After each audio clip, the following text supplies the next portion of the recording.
Okay, so we come to Canto 10 on page 36, and Virgil and Dante are walking and talking as they usually do, and they're walking through this area where there are these sepulchres in the ground. There's giant holes that look like graves with stones over them, and as they walk through, they hear a voice, line 21, "O living Tuscan, speaking with such grace and honesty as you go walking here in the city of flame, will you please stop in this place?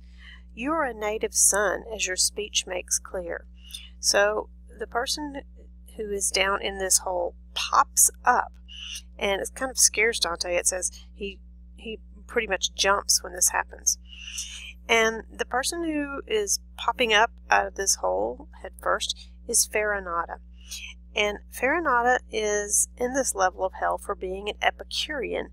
And the Epicureans were the people who followed Epicurus, who believed that only the things that exist on the earth are a part of nature, and that there's no immortality, and there's no such thing as immortality of the soul. So, in other words, they don't believe in the idea that there was a Christ and that he rose from the dead. So it's sort of an irony that Dante has this fella pop up from a hole, because what it looks like is that he's rising from the dead. So he and Dante have a little political discussion, because Farinata has been the head of the Ghibelline party, and remember Dante was a member of the Guelph party, so they were enemies. And Dante talks to him about how that they kept trying to drive them out of the city, and somehow they managed to keep coming back. And he says on line 49, 50, though driven out, they managed to come back both times from where they were dispersed, and art that those of your kind seem to lack. So as they finish up, Dante spots another person that he knows, and the person is crying. He's saying, "Oh, Dante," basically he wants to know, "Dante, is that you?" This person is Cavalcanti, and the reason he wants to know if that's Dante is because his son Guido Cavalcanti has been friends with Dante when they were young, and so he says, "If high genius lets you through to wander this prison where the light has died, where is my son, and why is he not with you?" And Dante answers, "I have come not of myself. He who stands aside leads me through here to one that it may be your Guido had disdain for." What he's saying there is, Virgil is leading me through because it's God's will, and your son Guido would have disdain for him, because if he's following in the footsteps of his father, again, he wouldn't believe in the resurrection. So, but the problem with this line is, you'll notice it said had disdain for. So then the father is concerned. Top of page 38, he suddenly stood up straight. "What's that you say? He had? Is he no longer living then? Are his eyes not struck by the sweet light of day?" So the construction of Dante's sentence by using the past tense gives the father the impression that the son has died. So Dante knows that this is not true, but he lets the father go on thinking that. He doesn't answer him. He goes on to talk to someone else. And it's not until quite a bit later, over on page 39, after he's talked to another person down in this level, that he makes sure before he leaves, he says, line 108, "It was my compunction for my fault that led to my next words." He's feeling bad about what he did. "That other shade who fell," talking about Cavalcanti, "tell him his son is still alive," I said. And so we come to Canto 11. This is where they're really entering into the main part of the city of Dis. This is the lower level where the violent sinners are, and they come to this edge of a high bank, and it smells so bad. It says on page 40, "Choked by the overpowering assault of noxious stink that rose from the deep abyss, we drew back to the lid of a large vault." And so they're going to have to just sort of acclimate themselves to how bad it smells down here. So they decide that they're going to just sit and take it in for a minute and sort of adjust their noses. So Dante does what all teachers would like to hear their pupils say to Virgil. He says, "So the time will not be wasted. Can we find some compensation? In other words, while we're resting here, why don't you teach me something?" So Virgil gladly obliges, and what he does is for most of this canto, he explains to him the structure of this part of hell. So he says, "My son, inside the rim of the rocks, 3 smaller narrowing circles lie, like the ones which we have already come. All are filled with damned spirits, so that I need only show them to you in due course. I will tell you now how they are held and why. The intent of every malice that heaven abhors is an injustice, and the result of it is to do another harm by fraud or force." So Virgil goes on to explain that this circle 7, is the circle of the violent, and then that circle is divided into 3 subsections. So the first level is the people who have committed violence against their neighbors. The next level is those who have committed violence against themselves, in other words, taken their own life. And then finally there is the bottom part of the circle of violence of people who have committed violence against God. So as Virgil goes through, spends all of page 41 explaining about these circles, he comes to, on page 42, a part where he's mentioned usury. And Dante says, wait, on line 93, "Please go back to where you implied that one who practices usury offends God's bounty. I would like that knot untied." Now, the reason Dante's so interested in that is, if you remember from one of the earlier lectures, we talked about how Dante's own father was a usurer. It's someone who lends money for a large interest rate, similar to what we would call a loan shark today. So Dante wants to know, why is it that this is so bad? So Virgil goes on to explain. "Philosophy, to one who comprehends, makes clear, and not only in one part, that the course of nature totally depends upon divine intelligence and its art.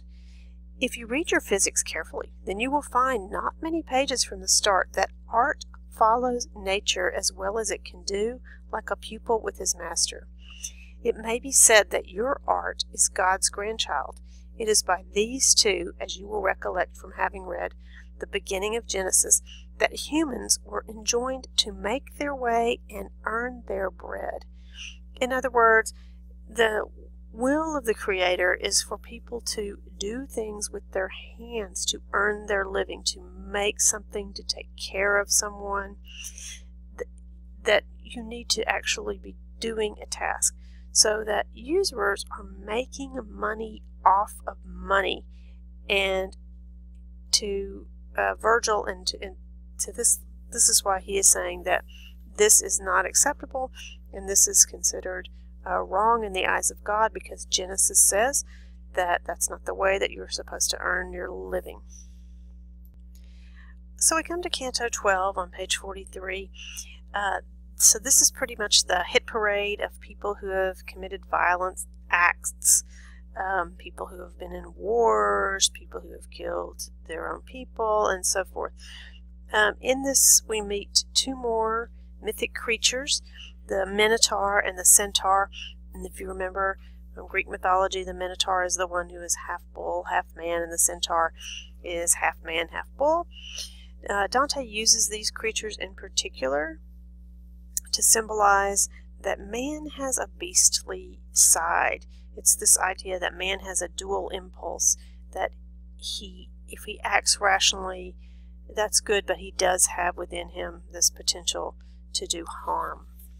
So the punishment for this level is that they are being boiled in blood, and as they pass through, they notice that the deeper the perpetrator is immersed into this blood, the more lives they've taken, the more violence they've committed. Dante introduces us on page 45 to Chiron, who is a centaur, and his claim to fame is that he taught Achilles.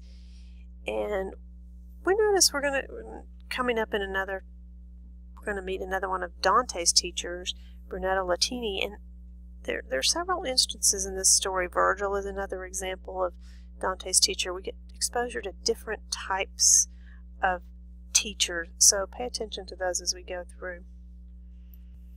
So on page 47 we come to Canto 13.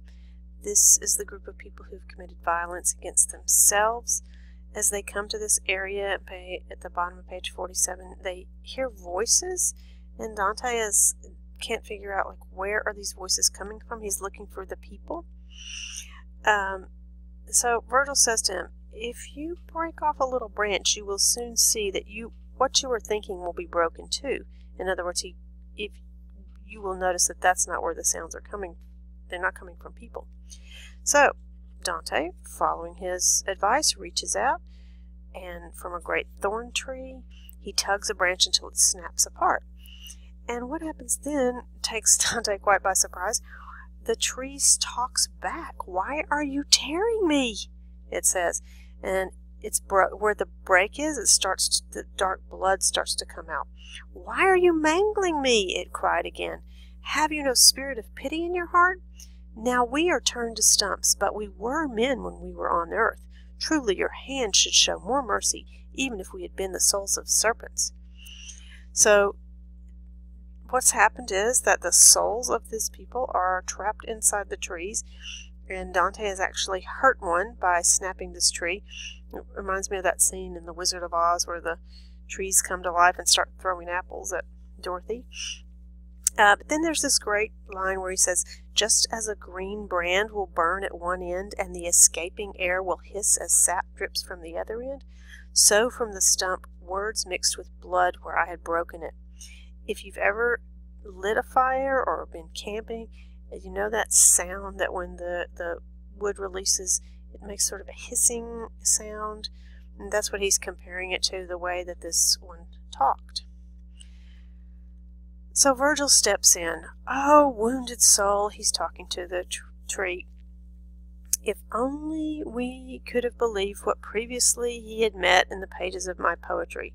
And what he's saying here is, Dante, you've read my story, the Aeneid, and the same thing happened there, and there were trees who had spirits trapped within them.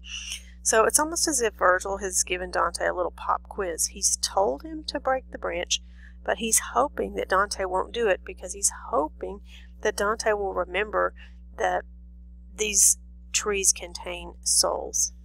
Unfortunately, Dante does not pass the test. So he finds out from this man who he is.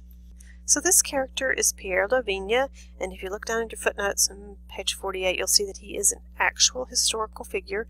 He was a counselor, sort of similar to an ambassador for the Emperor Frederick II. He was beloved by the emperor. He was sort of like his right-hand man, did everything to help him. Well, when people get in a position of power like that, unfortunately, other people become jealous. So people started spreading rumors that Pierre de Vigne was not loyal to Frederick, and Frederick, after a time, began to believe those rumors and actually threw Pierre de Vigne into prison for that. Well, de Vigne was so devastated because he was loyal to the emperor that he tells on page 49 how he was so filled with scorn, so filled with disgust, that he was thinking through death to escape the scorn. So he did a great injustice to himself, and he recognizes that she shouldn't have done that to himself. He has actually hit his head against the sides of the jail cells where he was held, and has taken his own life.